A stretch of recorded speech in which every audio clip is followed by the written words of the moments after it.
Welcome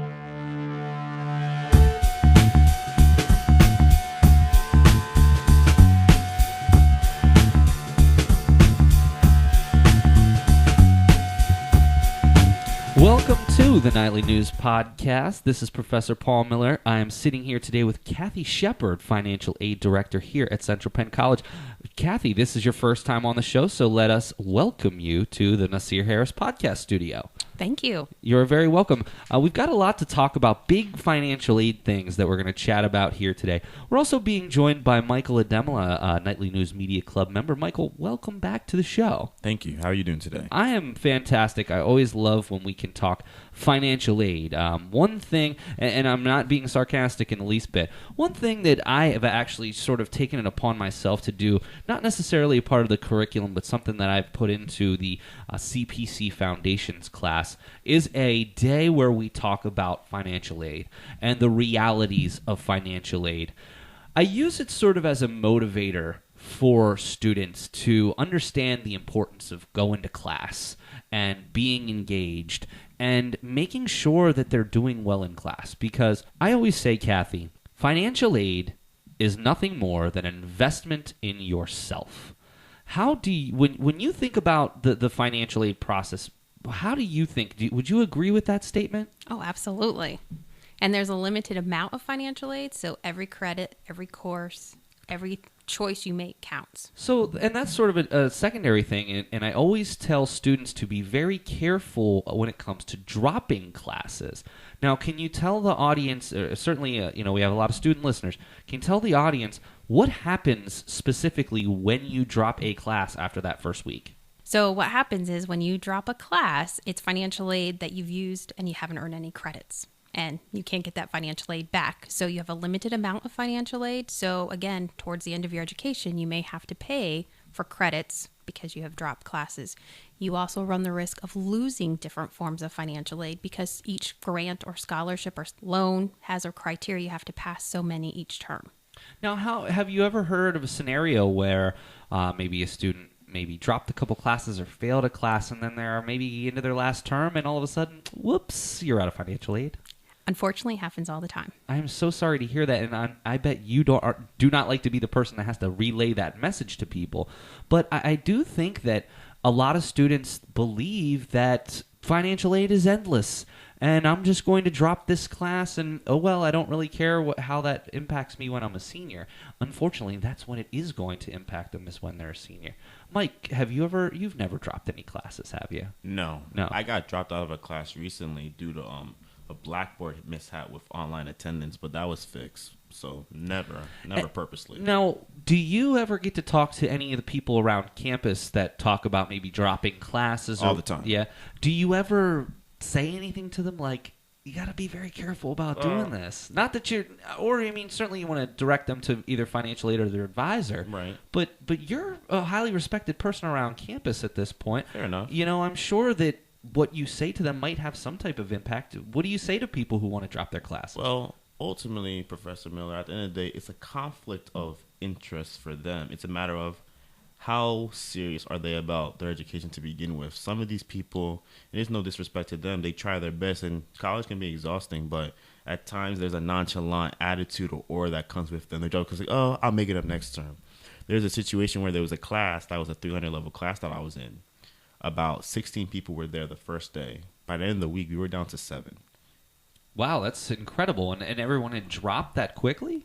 At least 6 people dropped after that first day because it was a class Professor Larry Olympy was teaching. He said right away, this will not be an easy class.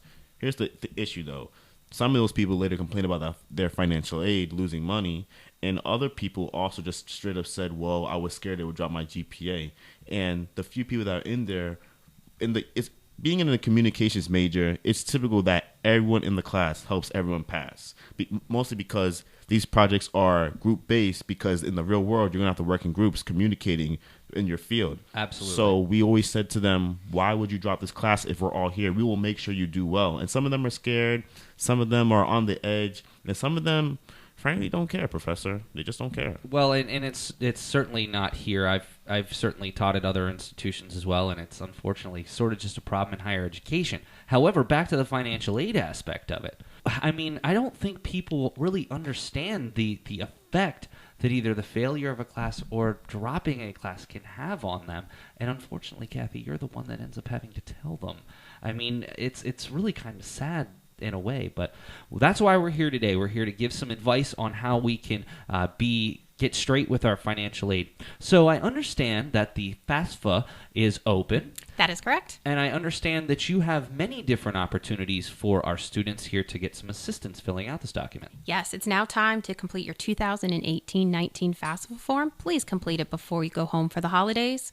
All you need is your 2016 tax return and your FSA IDs. We also have workshops available, so if you need help, please come see us. And those workshops are going to take place the first Wednesday of every month from November through March here on the Summerdale campus, and will also take place on the first Thursday of every month from November through March in Lancaster. I would like to add, if you can't come to a workshop, come to the financial aid office, room 18, Milano Hall, and we will help you with your FAFSA one-on-one. And what are your hours at the financial aid office? 8 to 5, Monday through Friday. You can always reach us by email, financialaid@centralpenn.edu, if you think of a question in the middle of the night. So one of the things that I wanted to make sure that we chatted about is a new initiative that we started doing last term in the summer term. And it has to do with the initiative here at the college to try to get our students to register on time. During weeks 4 through 6, is what we call open registration. Now, certainly there are opportunities to register after week 6. However, if you do not register by week 6, it really complicates things. In fact, we were talking on a previous podcast with Adrian, and we were talking about how if classes do not have a certain number of people, they are unfortunately canceled. So one of the biggest things, and I don't know if these things are together, but last term you had a scholarship opportunity. A $1,000 scholarship was won by somebody who registered on time for their classes, which is unbelievable. But you've got some new opportunities for those who schedule during open registration this term. Yes, we are now going to offer 2 $500 scholarships. All you got to do is register on time during online registration, and you'll automatically be entered to win. Now, let me ask you, as far as, number one, why did you decide instead of doing the one big scholarship to go with the 2 $500 scholarships, which is still books, which is still, part of a class? I mean, $500 is $500, let's be honest. We wanted to share the wealth. So there's 2 opportunities for you if you register from open registration through the end of week 6. I wanted to point out November 19th. At 11:59, you have to be scheduled before that time to be eligible for your scholarship. I think that's awesome that you are offering this opportunity to something that really students should just be doing anyway. But let me ask you, how did it change? What percentage? I don't know if you know all of this information, or please feel free to. I mean, would you say it was successful in doing this? Do you think you saw a little bit of a shift in how the classes were being scheduled? I would say it was very successful because we had very few active students not registered once registration closed. Because the goal is, believe it or not, it's going to impact your financial aid. So that's why we want to encourage students to register on time so it doesn't affect your financial aid. To be honest, I actually had an interesting story from the communications department. Unfortunately, and Mike, I'm sure you can speak to this, have you ever had a class canceled after you've signed up for it? No, thank God. Well, you're very lucky. To be honest, typically in common, it's not something that happens all the time, but it's something that does happen somewhat once in a while. We're one of the smaller on-ground populations here on campus. And what has happened last term was the first term that all of our classes ran and none of them got canceled. And I attribute that to not only being proactive, and we have been proactive in our program, but I have heard so many people talk about how they wanted that $1,000, and I think that that's really, really cool. Where did the idea for this originally come from? I would say we just sat around and said, what would encourage a student to register on time? Money. That's about as simple as you need to make it. So the idea that students just need that little extra push, and $1,000. And this is what I always say. That $1,000 is actually probably a heck of a lot more than $1,000 because once you figure up interest and all those things, and I do something really cool. There's a financial aid calculator online, and I basically put in, a typical student with an associate's degree or with a bachelor's degree's debt, and you would just be blown away if you knew how much interest that is paid on these. So it's not even just that $1,000. It's all the interest that you would pay on that $1,000 long term as well. So it's really quite interesting when you think about how horrible it is to think long term about all this money you're going to be in debt.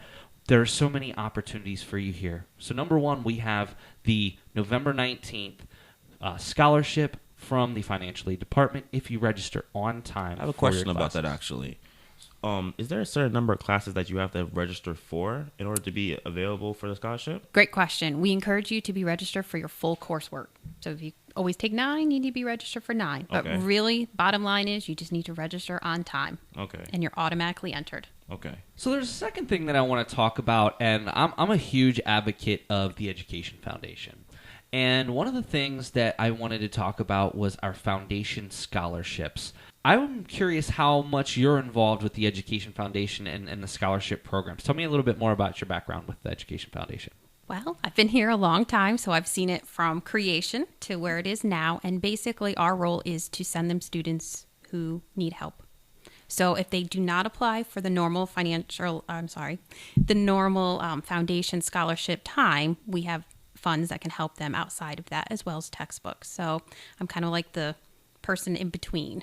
So the foundation offers scholarships twice a year, January and July. So the next time that you can sign up for the Education Foundation Scholarship will be right when we come back from Christmas break. In fact, one of the things that I do in my class is I have everybody get in their calendars, go to their phone. I believe the day that we come back is January the 9th, if I'm not mistaken. Yes, technically the first day is the 8th. January 8th. I have everybody put a note in their calendar that when I come back to school, the Education Foundation Scholarship will be open. So when you come back to school, you may forget. You're going to get an alarm or you're going to see it on your calendar. So I highly, highly encourage everyone to do this. Often it's just asking a question, a very simple question about your desires, how you're going to. Last year it was, how are you going to pay it forward? How are you going to give back to the community? I think it's a wonderful opportunity. So much so that I'm happy to not only, as more than, 90% of our faculty and staff donate money out of their paychecks into this fund. Really? Yeah. Yes. It's why we wear jeans on Wednesday. Fair enough. Yeah, so we're basically offering money to the students right out of our paycheck for the opportunity to wear jeans. So if you see somebody wearing jeans, they're more than likely paying into the Education Foundation Fund. More expensive than when I paid in middle school. That's very true. So one of the things is we have to make sure, and I'm going to keep telling you this, do everything you can to sign up for those foundation scholarships. It will be open by the time you get back. And you can always check out the Education Foundation, Sandy Box and Sarah Blumenshine. They're on the 3rd floor of ATEC when you walk to the top of the steps. Or you can certainly email them as well. Or you can always go to foundation.centralpenn.edu for more information on what they do. Can you tell us a little bit more, Kathy, on what impact the foundation has had on some of our students here? And you don't have to name names, obviously, but maybe you can just give us some hypotheticals. Fair enough. So we talked about dropping classes earlier. So we have students who run out of money. Guess what? The foundation, they applied for a foundation and won $1,000. Can you imagine what that does for a student who ran out of financial aid? $1,000 pretty much almost pays for one course here at Central Penn. So it has been amazing what the foundation has done for our students. And that's only one example. Other examples are it helps a student graduate or help pay for housing, helps pay for books. Anytime you need help, we need students to apply, come in to see the financial aid office. I'm going to give you one hypothetical here that happened, or maybe it didn't happen. But what happened in this specific instance was somebody had the opportunity to take an internship early, and unfortunately, they were offered the position. Unfortunately, that would have left them with only one class. Obviously, and maybe this isn't obvious to some people, One of the biggest things I hear as an advisor is going into that last term, say you only have one class remaining, you have to carry 6 credits to be able to be eligible for financial aid. That is correct. 6 credits in order to qualify for most of the financial aid programs. So if you take one course or 3 credits, typically it's cash. And also, basically what I've had is people come to me and they're in their last term, they're done with all their coursework, but they want to take their internship by themselves and they're left with only 4 credits. And again, that's not enough because in many cases with their internship, it's 3 for the internship and 1 for the job pursuit, or the capstone's 4. I've ran into this probably 3 or 4 different times. People waiting to the very last term to do their internship by itself and then don't have that money for the financial aid. So this particular person they were going to take their final course and their internship in their final term. However, they actually were offered the internship that they wanted, but they had to start earlier than that following term. And this is a situation where that student actually did win an Education Foundation scholarship, and that scholarship is going to pay for that final class that they have. So they don't, because they were very worried about what they were going to do and how they were going to pay for that last class. That Education Foundation scholarship was able to take care of that final class for them. So there's many different ways where this could come in handy. And so let me, a follow-up question to that, Kathy. If you do win a scholarship, is it maybe up to you or that could work with you on how that scholarship might be distributed over their time here at the college? Typically what happens is I pull every file of the winners who win, and I look to see where it best place in order to help pay for the courses. So the goal is no refunds. The foundation money is not to award refunds. It is towards tuition, fees, housing, books, etc. Well, that is amazing. I mean, off the top of your head, how many scholarships are awarded? Oh, well over 100, probably a term. So you're talking about having to pull 100 files every single time. I comb through them one by one to see where best is placed. I think that that's just fantastic. I think that really shows the dedication that you have in your office, and we're very fortunate to have you here at the school and caring so much about our students. All right, one last thing that I wanted to chat with you about, and then I'll turn it over. If you have any questions, Mike, we can do a little Q&A. Sure. We talked off the air about the loan checks, and I know that we get a lot of questions about the loan checks. So I'm going to turn it over to you to fill everyone in on when those loan checks will be going out. So for the fall term, the loan checks will be mailed around Thanksgiving time inside your winter 2018 tuition bill. So please make sure you're registered on time so your bill goes out with your loan check. And please remember, these are loan checks. You are over borrowing money, so you will eventually have to pay them back. Now, let me ask you this. Now, obviously, in some cases, some people need that money to live. Absolutely. And totally get it. Trust me, I did that in grad school, and I needed that money. But let's just say they have a little bit extra money. They know if they don't do something, strategic with it, they're just going to blow it. Do you have any suggestions on how they might best spend that money for their long-term financial Great stability? Question. So inside every tuition bill is an insert that talks to you about overborrowing money and how much interest you will accumulate by overborrowing. And, for instance, if it's $1,000, how much interest accumulates over your time. So if you don't need the refund checks, send it back. You will be amazed how much money we get back from students that return their loan checks, and then we apply it to their loans. And then they have that financial aid for future terms if needed. So that's an excellent point, and that's something that I didn't even know. So if you do return a loan check, that's actually basically giving you a little buffer in case something were to go wrong and maybe, an illness comes up and you have to drop a class or something like that.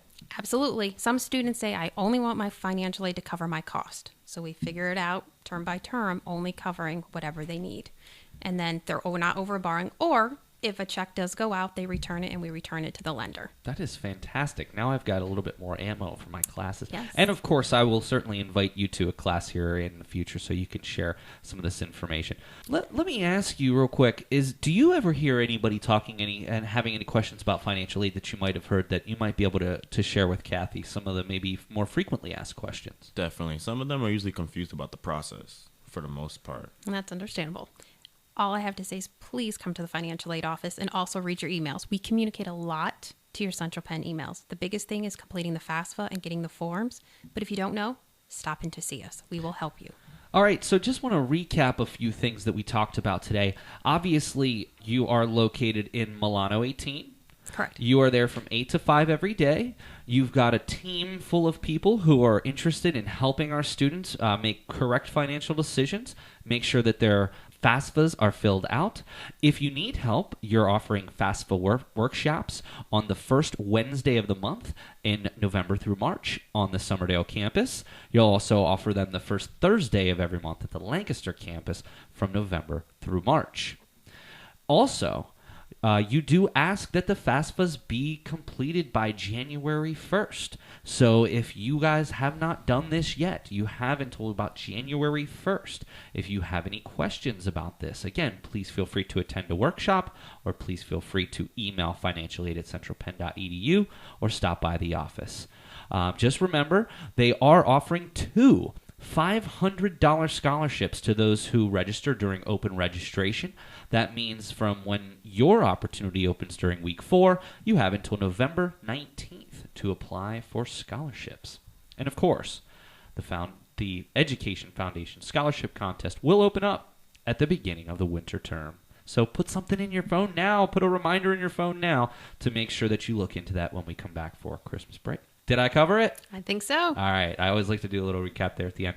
Well, Kathy, I must thank you very much. I sort of solicited this. I sort of sent Kathy an email and said, hey, we'd really love to have you on the show. And you were super excited about coming. This wasn't so bad, was it? Not at all. Well, we certainly would love to have you back. You're welcome to come down anytime. Certainly if you have anything going on, or maybe even it's just something where you can just stop by for a couple minutes and we can put that into a show, especially the scholarship contest, because I think that's really cool that you're doing that. So thank you. Thank you. Thank you so much for coming. And Michael Ademola, thank you so much for joining us here on the Nightly News. It's always nice to have a student's perspective when it comes to this type of thing. No problem. We'll see you again soon, Mike, okay? Okay, then. All right. So for Kathy Shepard, Financial Aid Director, and for Michael Ademola, Nightly News Correspondent, this is Professor Paul Miller, and we'll see you next time on the Nightly News Podcast. This is Matthew Vicklis, Dean of the School of Professional Studies. Thank you for listening to the Nightly News Podcast. Welcome to the Nightly News Podcast. This is Professor Paul Miller here with you at the Nasir Harris Podcast Studio at the Boyer House at Central Penn College. I'm very fortunate to be joined by Megan Cline, our college counselor here on the Somerdale campus, but also makes guest appearances at the Lancaster campus as well. Megan has been doing a lot with me in my CPC Foundations class to try to help the students de-stress, and also we talked a lot about accommodations in the community that can be made for students and other certain aspects of what she does. So, Megan, welcome to the show today. Thank you very much. You are very welcome. First, we want to start off with a few things. Let's talk a little bit about, we were talking off air a little bit more sort of about your progression here. You've been here for about 3 years, right? Yes. And you are located in Bollinger 57, and you hold a lot of different hours, not only here on Somerdale, but also in the Lancaster Center, which we will certainly discuss before the end of the show. But can you tell me a little bit about the progression of the Counseling Center since your time here on campus? Yeah, so I actually came in a little over 3 years ago, if we're counting my internship days. I was an intern here for grad school. And so starting then, all the way up until now, back then it was a lot of letting people know that we have counseling available here at Central Penn. It was a lot of getting out on campus and saying, hey, this is who we are, this is what we look like. So if you're, hearing about counseling, this is who you're going to be coming to. It was a lot of sending out emails, flyers, all that kind of marketing, advertising type deals to get people to come in and see us and use our services. And as the past few years have gone and we've been getting more students coming in, people, again, are aware of now who I am. When they see me here on campus, they know my name because I'm in a lot of classrooms now. I'm doing a lot of orientations with the students when they first come in. So that's really helped build counseling, I think so at least. And so now it's become more programming. Obviously seeing the students one-on-one for sessions, screenings, different kind of guest lecturing, things like that. sort of that educational piece now and letting them know if you need help, here's what you can do, here are the resources, and kind of working and building from that point. Well, you have, you talked about programming. Just in November alone, you've got several different opportunities for programming. This podcast will be released on Tuesday, November 7th, so if you're listening to it early in the morning, you can check out massages in the ATEC lobby from 10 to 1. And you also have a program that you're doing every single term with therapy dogs. And you can see the therapy dogs in November from 12 to 1:30 outside of the Night and Day Cafe. So you can see the therapy dogs. They are coming to the Lancaster Center on Tuesday, November 14th from 4:30 to 5:30. They will also be here on the Summerdale campus on Wednesday, November 15th from 12 to 1:30 outside of the Night and Day Cafe. So Megan, talk to me a little bit about the therapy dogs. I know that this is an initiative you've been working on for quite some time. How did you build this relationship, and what is the value to our students who get involved with the therapy dogs? So the therapy dogs started, I was talking with our activities director, Adrian, and we had, from the colleges that we had come from in our undergrad and grad schools, they had, especially around midterms, finals week, therapy dog events where these therapy dogs would come in, and we thought, that would be a really cool thing to bring to our campus too. We have a lot of animal lovers on our campus, a lot of students coming, living here on campus who maybe have pets back home. So we were thinking it would be a really cool idea to, have the opportunity for them to come and hang out and just kind of de-stress with some animals. And so I had did some research as far as organizations local to Harrisburg and then also local to Lancaster to know what was available, and contacted some of the volunteers and got that all set up. And we've been doing it, I think, now for at least the past year and a half they've been coming. Absolutely. And I remember talking to some of my PTA and OTA students that I've had in CPC Foundations, and they've gotten involved with that too. And in fact, one of the students that I had actually went as far as to volunteer and did a lot of volunteering with the organization that helps us out with the therapy dog. So not only is it helpful for a de-stress event, it's also just a wonderful cause to be a part of in the community. And certainly at Central Penn, we encourage and require. I hate saying that. Yeah. Because it's not a requirement. Students should be willing to do right. community service, but I think it's really cool that we have organizations like that the students have access to. Mm-hmm. Well, what are some other programs that you've done in your time here that you've thought were very useful for our students? So in the past, I've brought a lot of guest speakers on campus from outside different places. Sarah Shaw is a pretty popular one that usually comes. I have her usually once a year, who comes around February for Eating Disorders Awareness Month. And she speaks to students about her struggles with an eating disorder, kind of her recovery process, and looking at body image and different resources and things that she's used to maintain a positive body image, even after all of the things she's been through. So she has been a very awesome speaker to have come. Students really love when she's here. It's a really good presentation that she puts on for them. I got to see Sarah, and she was very fascinating. Interestingly enough, Megan, I literally just came from class in which we were talking about this exact same issue of body image. And sort of the angle that I was taking was we were talking about magazines in my survey of mass communications class, and we were talking about how basically, especially in women's magazines, the perfect woman is really just a figment of an imagination, and that society puts so much pressure on us to look a certain way and to dress a certain way and to buy certain types of clothing, drive certain types of cars, take the newest fad diets, and what we're really aspiring to be is not really even possible. Right. And it forces a lot of people to make really poor decisions. We can start with eating disorders, but all the way up to, living beyond your means financially as well. Yeah. And both of those things can have some severe repercussions. What is your thoughts on that? Do you think that that's part? I mean, I remember when Sarah spoke, she talked a little bit about that, about the pressure from society. Do you find that's more common in our students today, just being so concerned about what other people think about them? Oh, I absolutely agree. I think, with technology now and social media, people are sharing things and we're seeing these articles and news postings and clips from celebrities and all the different things, and so many of these like advertisements that you were mentioning are photoshopped and just, oh my gosh, beyond belief. It's insane. And younger people too aren't really thinking of it that way. They are thinking that's real and that's how I can look. I just have to do all of these, big changes to myself to get to that point. And that's not the case. I think that message is very mixed up and wrong. And I think not only with women, but I think guys too, there's this, whether it's just this over masculine, big bodybuilders or, model, like it's all over. It's all different pictures of people. And I had that same commentary because I didn't want to just pick on the women's magazines, the Cosmos and the L's. Right. You open up a Sports Illustrated, you're going to look inside and see cologne ads with guys that are just definitely on some type of performance enhancing drugs, and it's really sort of unfair because I think it sets an extremely high expectations for us, and certainly as teens who are, let's face it, concerned with what others think about them, almost to a fault, that they can be absolutely sort of manipulated in a way by advertising, and I think that's part of the reason that the ads are targeting those individuals, because they can be manipulated, and frankly, we can too to a certain point. So I don't want to just put it on them. Megan, one of the things that I wanted to talk about here today, and we'll get to some of my own personal experiences with counseling in my life that I'd like to share. I found a couple of very interesting articles on the internet today. One of them comes from Healthline. So I want to start off with this article.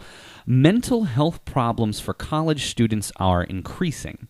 And while I know that you and I spoke about that, you've come into my class and talked about that, it was something, there's a couple of points here that I really didn't think about when it came to why students, college students today, your typical traditional college student, it has a lot more issues as far as mental health.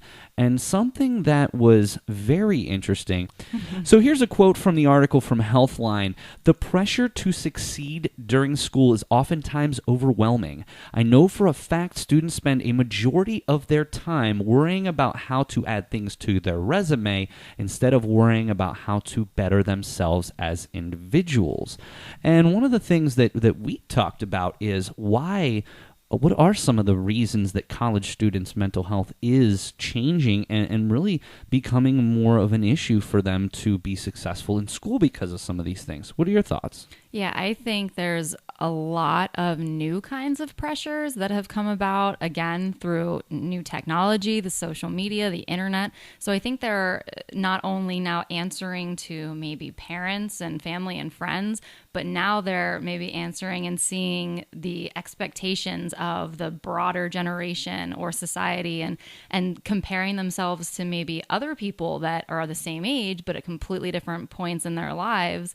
And they're thinking, oh, well, maybe I should be at that point. Why can't I be there? And so they're trying to work themselves to death, trying to get to this standard now instead of kind of figuring out their own standard, which I think is super important because everyone is an individual. And I think we all have different, paths that we're taking. So to say that we need to be on the same level as someone else it makes it really difficult for us to compete with that.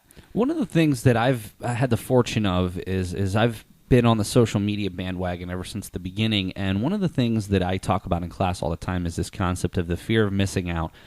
So many people are so concerned and consumed with social media that they're constantly looking and seeing what everyone else is doing instead of worrying about what they are doing. Now, one of the things that I talk about in class is the idea that it's, again, what we see on social media, while it's real to us because we know these people and they're part of our lives, the problem is that people are only posting the good parts of their life. Yep. If I'm with my wife and we're out to dinner and we're having a nice time, I'm going to take a picture of that. But, maybe later on when we get home and we have a little argument, I'm certainly not posting that. No. And so really we're getting a sort of a disenfranchised look at reality through social media. By that rationale, do you think that social media is one of the big reasons why mental health problems are starting to really show themselves for college students? I definitely think it's a big piece. I wouldn't say it's, the only things. I know there's a lot of other factors that play a role, but I think social media definitely puts a different spin on how, students and just the younger generation in general might think of their problems or view things as problems. And so I definitely think it can play a pretty big role for those who are big social media goers, Which is many. Let's Yes, just put it that way. absolutely. Megan, here's another article that I was reading by a lady by the name of Susan Donaldson James. She was actually talking about one of the main reasons that mental health is problems are rising among college students is the cost of college, and that there is so much pressure on the line for students to be successful, not only because of parents. Obviously, even when we were in school, we wanted to make our parents proud, Yeah. but now because of the amount of money that's on the line, that it really is causing some major mental health issues from students. Is that something you see as well? Yeah, I think the money piece, and I can use, our campus students as a pretty good example. I've had a good amount of students that they are the ones paying for college, and they don't have anyone backing them, so they're working 2, maybe even 3 jobs on top of going to classes, on top of maybe playing sports, having being involved in clubs, having a personal life, and that. Just saying all of that kind of gets me anxious and stressed out thinking about it, because that's just, it's so much. But they know that this is what they, feel like they need to do, is be in college, get a degree, better themselves. And in order to do that, they have to be able to afford that. So they're going to do whatever they can possible. And it adds a whole other stress level on trying to figure out how to manage all of that time. I wonder if I should rethink my conversation about student debt, because I do a whole piece about student debt. Basically, the thesis of the presentation is, take this seriously, because you can, I don't use the word ruin, but you can ruin your life if you don't take Sure. this seriously and you get yourself into a bunch of debt and you don't graduate. Or even if you do graduate, I heard someone today, C's get degrees, and I said, yeah, but they don't get jobs. Right. And so not only is it a pressure just to graduate, it's also a pressure to do well. It's also pressure and feel compelled to get involved on campus. Maybe some people aren't ready to get involved on campus. Maybe, to your point, they have so many other things going on. But we now live in a society where we are compelled to be at the top of the class. I mean, I've met students, Megan, that literally if they get 1 point off, they are upset because they have to have the 4.0. They're the pressure, and I see this from a lot of non-traditional students as well. Absolutely, yeah. And so that's one piece when I was preparing for the show today that really was interesting to me, because I never really thought about the idea of money. Now, I know that I had pressure, but a lot of that pressure was internal. I wanted to do it for myself. But now with the high cost of education, not only at our school, but all across the country. Now that is compounding some of these mental health issues. I think that's pretty crazy. One of the things that I wanted to talk about also with you, Megan, is one of the things I try to do is share, some things about my life. We've all had a rocky path to get where we are, and I certainly am pretty open about that as far as, my struggles of finding work whenever I got out of grad school. Part of the reason was because as I didn't know a lot of things that I know today, just how to network and how to, use LinkedIn and things like that. But I remember a time back when I was in school, and I was probably 19 or 20 years old, and I'd had my first serious relationship, and we ended up splitting up. And I was very, very broken up about it. And I didn't go to class. I wasn't eating. I wasn't, I called off of work a few times. And it took it really hard. And finally, I got to the point where I knew I needed some help. And I'll tell you what, Megan, that was the best decision I ever made in my whole life. I went to a counselor at Slippery Rock University, and we talked about the problems that we'd had, and I didn't necessarily feel better about it because, frankly, the individual session, really the whole thing was about the mistakes that I had made and about why the relationship maybe went south. But what it did was it really made me understand much more. Instead of taking that one-sided perspective, it really made me feel so much better and really helped me move on. Because I think there for a small time I was struggling mightily with what was going on, and it was the best decision and I still tell people that's the best decision I ever made in my life. And I went one time, and it was for about an hour, and she certainly didn't make me feel much better about myself, but it was what I needed. It was what I needed to hear, and I just to make that first step is so hard. Oh, yes. I can't tell you, Megan, I walked in and out of that office a few times that week before I finally decided to get an appointment.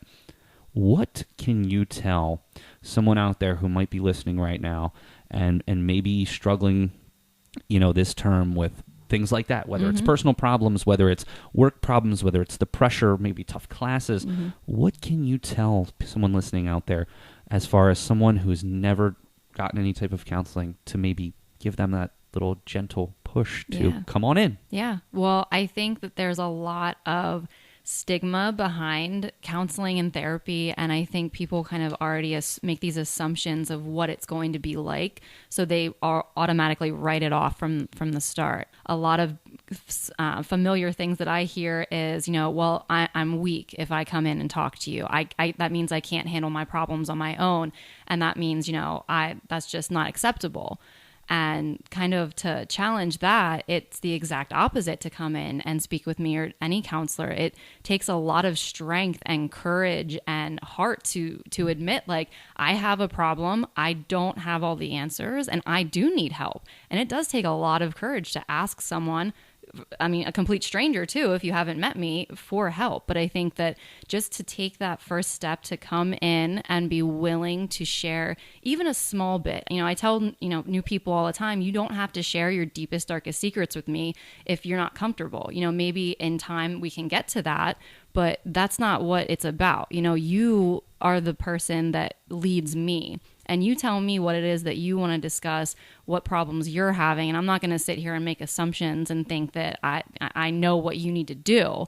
I'll help and give guidance, but I'm not going to point and say, all right, follow these steps and you're cured kind of deal. So I think just students being able to take that leap and, just if they're uncomfortable a little bit in the beginning, that's normal and that's okay to feel that way because it is a new situation. But just give it maybe one or two chances to come in and get to know me and just talk with me about whatever is fine. And I always say too, no problem is too big or too small. I don't care if you maybe got a bad grade or maybe you just lost a loved one. Like it doesn't matter how you think if it's a big deal or not to me. Like if it's a big deal to you, it's a big deal to me. So I'd rather you come in and talk with me and try and figure things out than to let things, get worse potentially. And certainly we want to point out that your services are free of charge to our students. Yeah. I think that's another thing I've actually heard people say. I made a comment in class just talking about your services, and I had somebody ask, do they take certain types of insurance? Sure, and I said, yeah. no, you don't understand that it's part of, what you're paying for to be here is these services. And I think that's and something that's important to talk about too. And secondly, obviously, you're in a situation where you do have confidentiality, short of, if there's criminal activities going on. But outside of that, 100% totally confidential. Your professors are not going to find out. Your parents aren't going to find out. Significant others aren't going to find out. And so I really think that what you do and what you offer our students is just really unbelievable. So any other things outside? We talked about the tuition. We talked about social media. What are some other things that, in 2017 that are causing these mental health problems to rise? Not only just to college students, with everyone. Yeah. So I think a really common thing that pops up is with all of these responsibilities and new things that we're taking on, work, school, sports, whatever, a lot of us are forgetting to take care of ourselves and to make time for ourselves. And, I'm guilty of it too. You have a busy week and it's like, oh my gosh, when have I sat down to just relax? And it's so common. And then when, I've sat with students before and said, well, when is your, me time? When do you get a break? And they laugh and they're like, I don't get a break. I don't even know what that word means.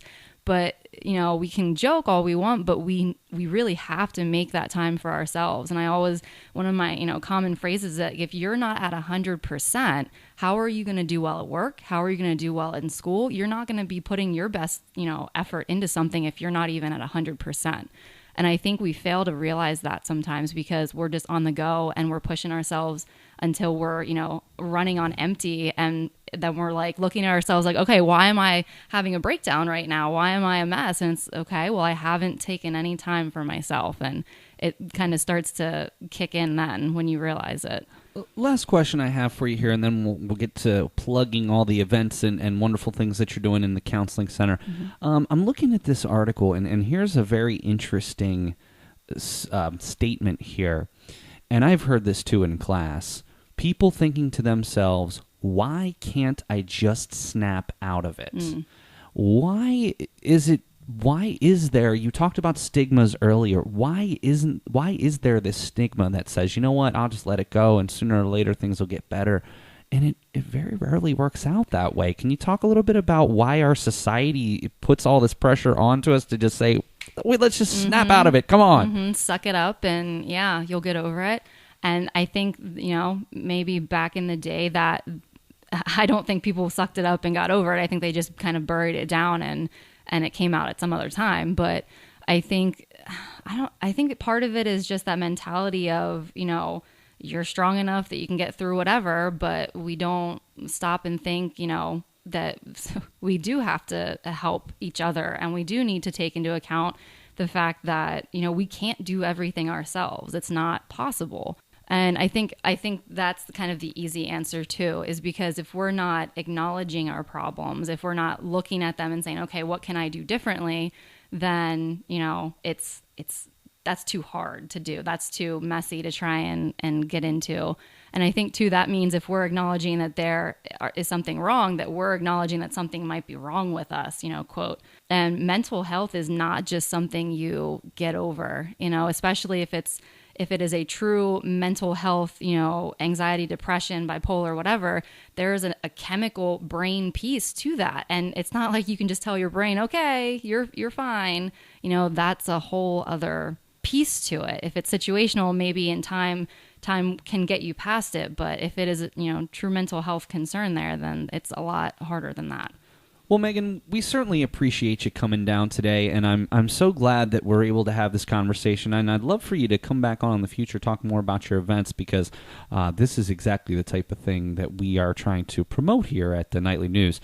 So we are talking to Megan Cline. She's the college counselor. Her office is in Bollinger 57, and she's got plenty of hours on the Summerdale campus, Tuesdays and Thursdays from 8:30 to 4. She's here Wednesday from 9 to 7 for those of you who have evening classes. Or who have day classes and need a little free time. Also here for Fridays from 9 to 5:30. And you're also at the Lancaster Center every other week, and right inside the front door, and the receptionist has all the information about when and which days you will be there at Lancaster.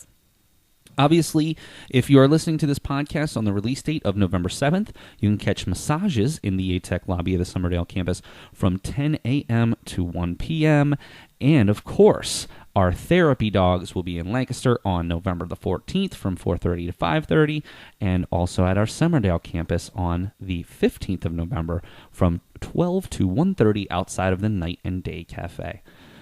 Megan, thank you so very much for joining us here on the Nightly News Podcast. Thank you. And certainly any of you out there that are feeling that you just need someone to talk to, maybe you're having some issues, maybe, like I said, I personally have had a death in the family recently. So, no one is immune from mental health issues. So please don't feel that if you're having a rough go of it, that there's not help here for you. So, Megan, we really just appreciate what you do for our students. So thank you so very much for being here. Thank you for having me. You're very welcome. All right, that's it for the Nightly News Podcast this week. Check us out again next week when we have President Emeritus Todd Milano on the program, and we will join you then. All right, so for Megan Cline, College Counselor, this is Professor Paul Miller, and we'll catch you next time on the Nightly News Podcast.